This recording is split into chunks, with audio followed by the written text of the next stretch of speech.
Anak-anak, air sangat penting bagi kehidupan di bumi. Setiap hari kita membutuhkan air untuk berbagai keperluan, mulai dari membersihkan diri sampai memasak. Begitu seringnya kita menggunakan air dalam kehidupan sehari-hari. Dari mana ya asal air itu? Apakah langsung jatuh begitu saja dari langit? Yuk kita pelajari bersama-sama.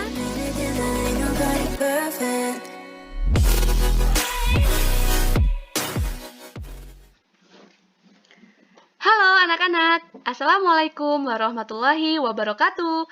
Selamat pagi dan salam sejahtera untuk kita semua. Bertemu lagi belajar bersama Bu Eka. Di video kali ini kita akan belajar tema 8, subtema 1, pembelajaran kedua. Namun sebelumnya, jangan lupa untuk tekan tombol like dan subscribe channel pembelajaran ini agar kamu tidak ketinggalan oleh video-video pembelajaran berikutnya. Anak-anak, sebelum kita mencari tahu lebih lanjut tentang bagaimana air bisa terus-menerus tersedia di bumi ini, kita belajar dulu lagu Air Terjun yang diciptakan oleh A.T. Mahmud ya anak-anak. Coba anak-anak perhatikan, kita nyanyikan bersama-sama. 1, 2, 3. Terdengar sayup-sayup bunyi air yang tak putus, terbawa oleh angin dari arah lembah. Makin dekat, makin jelas gemuruh air yang terhempas. Air terjun di lembah, mengalir terus. Terdengar sayup-sayup bunyi air yang tak putus, terbawa oleh angin dari arah lembah. Makin dekat, makin jelas gemuruh air yang terhempas. Air terjun di lembah, mengalir terus.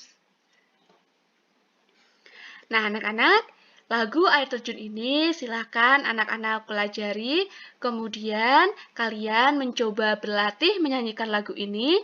Setelah kalian merasa kalian sudah bisa, silakan kalian rekam menggunakan seragam merah putih ya anak-anak. Silakan berlatih lagu ini, kemudian maksimal pengirimannya adalah besok ya. Anak-anak, lagu yang telah kita pelajari bersama tadi bercerita tentang air. Nah, dari mana asal air? Air yang berada di bumi ini tidak akan pernah habis karena adanya siklus air. Nah, siklus air adalah proses perputaran air yang terjadi secara terus-menerus dari permukaan bumi ke atmosfer dan kembali lagi ke permukaan bumi. Anak-anak, ada beberapa tahapan dalam siklus air.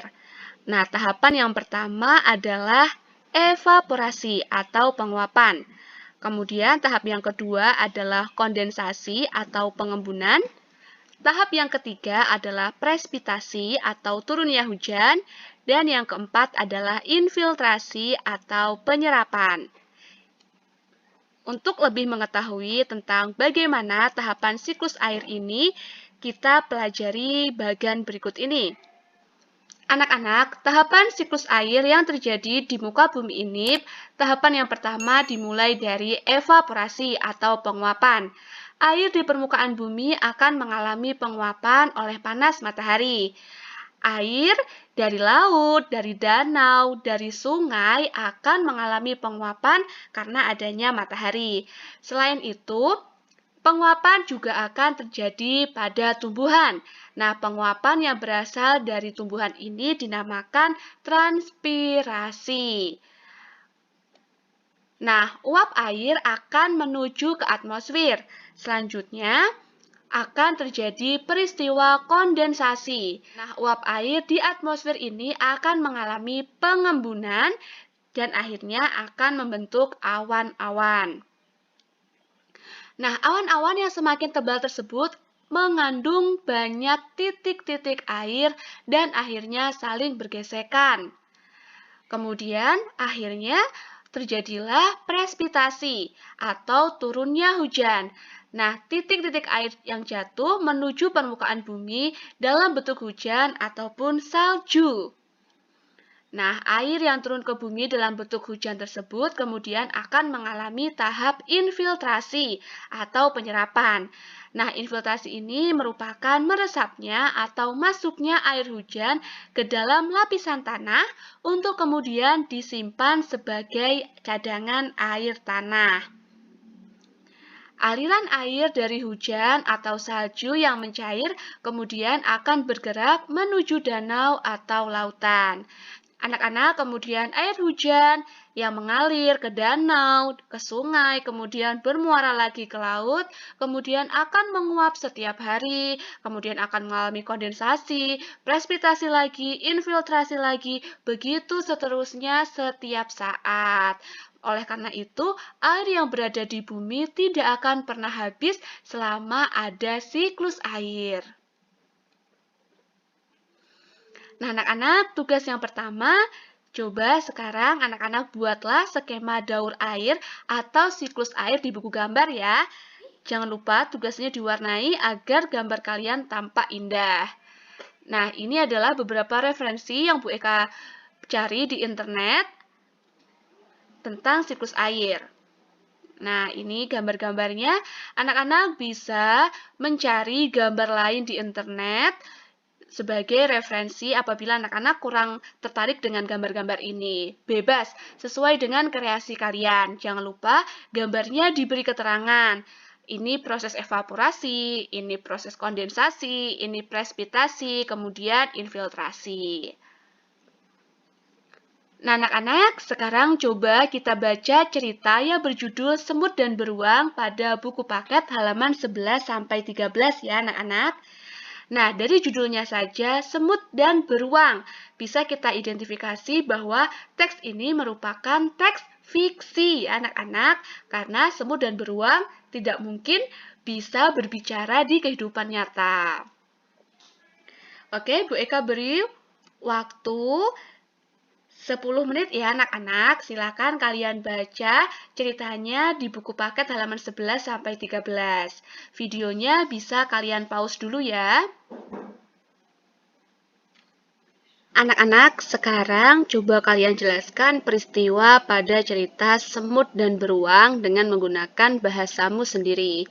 Tulislah dalam bahasa Indonesia yang baik dan benar. Perhatikan penggunaan kata-kata bakunya dan perhatikan pula penggunaan tanda baca yang benar. Nah, untuk menuliskan urutan peristiwa pada sebuah cerita, anak-anak tidak perlu menuliskan kalimat langsung ya, kalimat langsung yang terdapat dalam teks tersebut. Nah, kalimat langsung itu seperti apa? Kalimat langsung itu adalah kalimat yang diawali dan diakhiri dengan tanda petik di atas.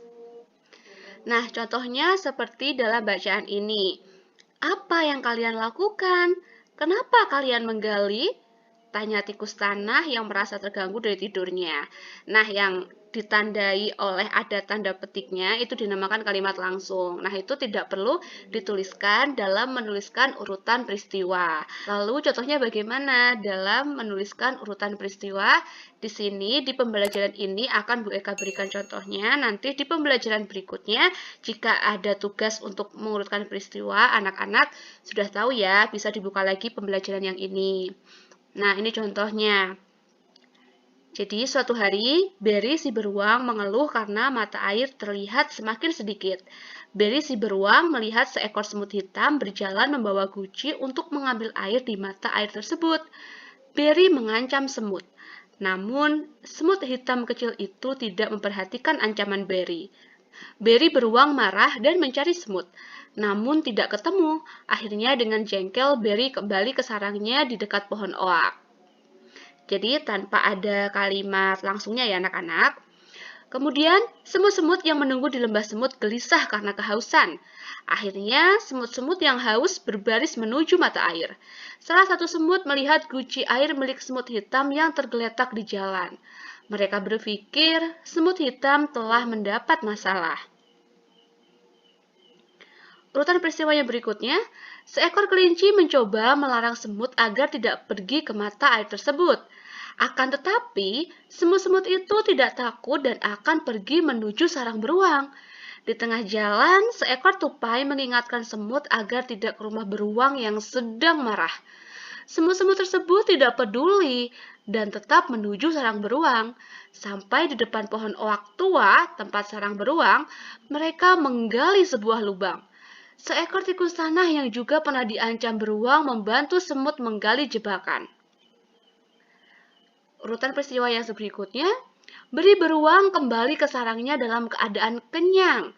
Saat Beri teringat ulah semut hitam, ia kembali marah dan mencakar ke segala arah. Ia menghentakkan kakinya ke lantai sarangnya dan terjatuh karena lantai sarangnya jebol karena sudah dibuat rapuh oleh para semut. Akhirnya, Beri si beruang jatuh ke dalam lubang di bawah sarangnya. Semut-semut itu akhirnya hidup damai di lembah semut. Semut hitam, saudara mereka juga sudah kembali ke rumah.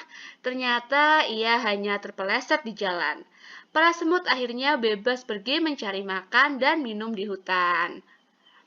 Nah, anak-anak, dari urutan peristiwa yang terdapat dalam cerita Semut dan Beruang, tidak ada kalimat langsungnya ya. Nah, syarat yang kedua adalah kalian menuliskannya, urutan peristiwanya juga harus urut sesuai dengan cerita yang diceritakan. Baiklah anak-anak, demikianlah tadi pembelajaran kita pada hari ini. Ini latihan soal untuk hari ini. Ada 10 soal, kalian kerjakan, ditulis di buku tulis, kemudian dijawab dan dikirimkan ke WA guru kalian masing-masing. Sampai jumpa di pertemuan berikutnya.